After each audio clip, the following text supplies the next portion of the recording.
So the other day I was thinking about trying out how good is Hubris actually on ZED. I want to know if building this item every single game would make a difference or not.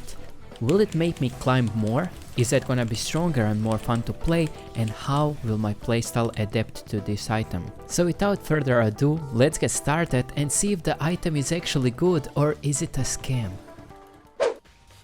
I'm mostly going to be playing on my master account that's currently 195 LP, so let's see what I will be at the end of this video. So in this first game I'm gonna show I played against Katarina and I pretty much stomped her. I got really fed that game and I decided to rush Hubris as my secondary item. What I quickly realized is that going Hubris as your secondary item while being ahead might not actually be the best choice. Even though that game went really well, I just felt like I lacked some all-in power that I would usually have with Voltaic secondary. So in my opinion, if you get a lead and you are going for Electrocute First Strike or Comet Z, you should definitely get Voltaic secondary, and then you can extend your lead faster and go for Hubris as your third item. Let me show you what I mean by that. If I had Voltaic instead of Hubris here, the slow would let me hit my Qs and kill Yunara way easier, but now I had to burn my flash and I almost died without even killing her.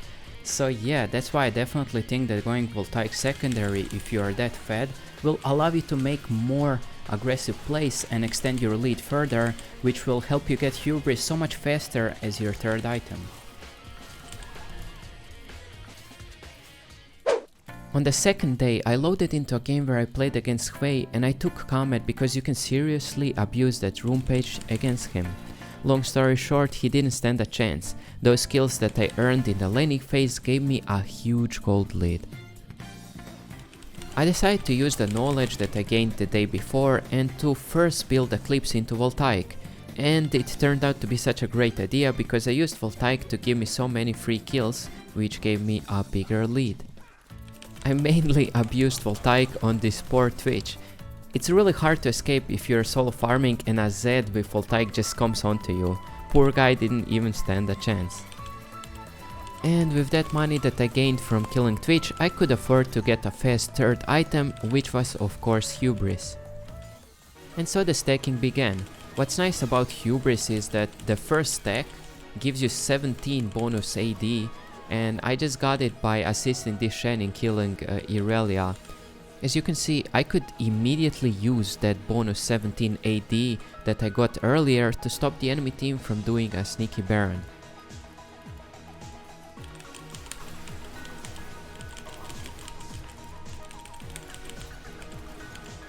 The only problem now is that I need some armor penetration and survivability in my build, and that's why my next two items are gonna be Edge of Night and Serial Dust.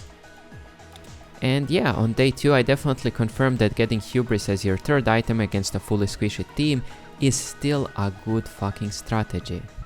Okay, so at day 3 I was playing Conqueror Z. Does Hubris work with Conqueror Z? Well yes, but I think it needs to be built as the second item, because I feel like Conqueror Z is much slower in Snowball than Electrocute First Strike or Comet Z. And that's why I will build Eclipse into Hubris into Black Cleaver. That's a solid Conqueror build that pretty much covers everything. You have a lot of damage, armor penetration, survivability, and you also have a lot of ability haste. Here I'm playing against Diana, and luckily I got some lane kills playing against her. The first time I killed her I did a surprise turret dive while she was recalling. And the second kill was by building up Conquer stacks with a lot of auto attacks and ulting her when my Qs came back up.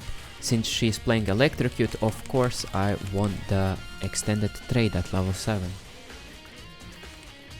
Also, when you are going for Hubris, it's not even that bad to trade kills because you want to get that item as soon as possible, and then when you get it, the stacking can begin earlier.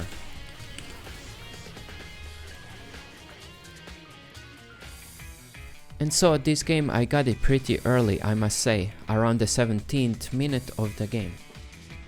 When you have Hubris, you need to get a kill or just only an assist to get the first 17 AD, which is a huge bonus. so it's good to focus the most squishiest target in the fight to kickstarter the buff. When you get that bonus AD, your next round of Qs can hurt a lot more.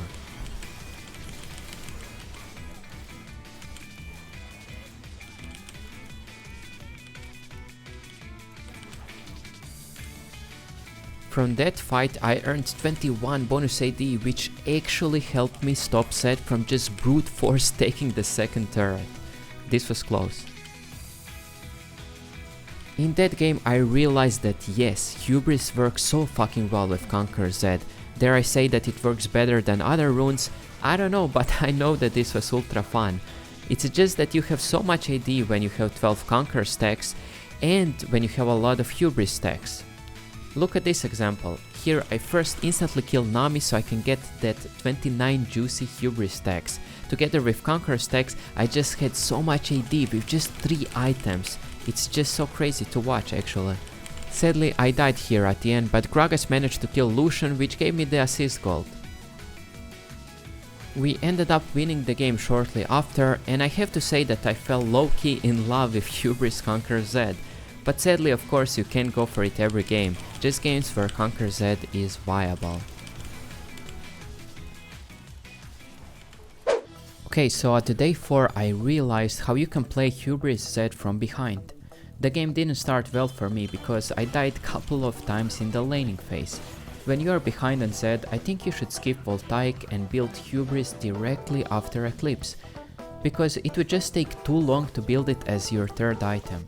You can't really force plays when you are behind, so what you want to do when you get Hubris is basically wait for your enemies to make a mistake, which will happen sooner or later. In this clip I was 1-3 with ZED, so I had to wait for a perfect moment to strike and start stacking my Hubris, and it did happen because Yunara did a mistake. Here I got a free assist, which means that I got plus 17 AD from Hubris.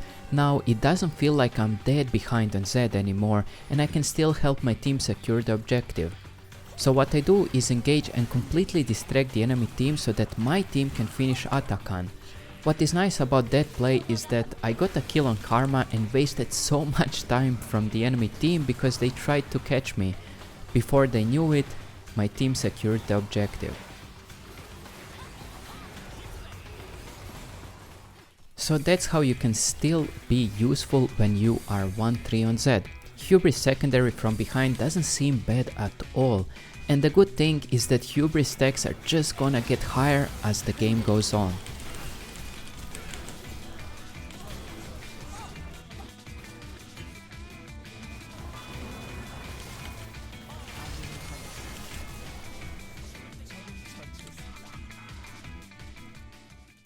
But how good are those Hubris stacks that you get? ZED's entire kit is based out of AD scaling, so basically the more AD you have, the more damage your Qs are gonna do, your auto attacks as well and your E as well, which is crazy because all of that stacks up on your ultimate, so the pop damage is going to be higher as well. Let me show you the damage difference that just one longsword makes. So I'm just gonna do a simple ZED combo of triple shuriken, 1 E and 3 auto attacks. The damage that I did in that 3-second fight is 1179.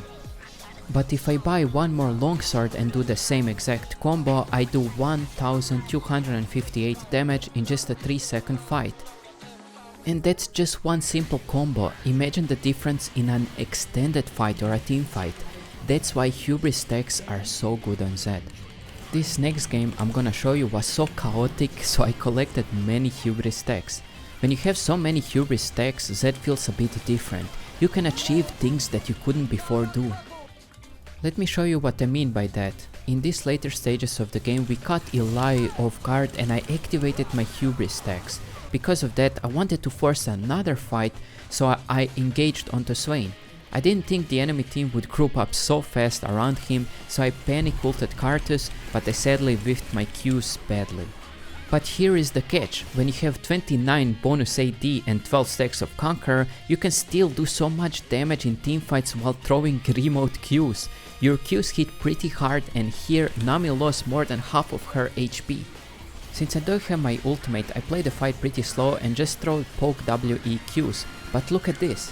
Their main carry Sivir cannot really join the fight because I absolutely demolished her with my Qs from distance. She also lost more than half of her HP from nowhere, and now she can't really get too close to auto attack and help her team. If we fast forward to the fight, I just needed to flash WQ and finish her off. As you can see, Hubris can allow you to do things that you couldn't before do. I completely wasted my ultimate, but I was still one of the main carries in that fight. Since it's the last day, I want to reveal how much I actually climbed while building Hubris every single game. I was surprised myself how well it actually worked, and at the end it brought me from 195 LP to 371 LP.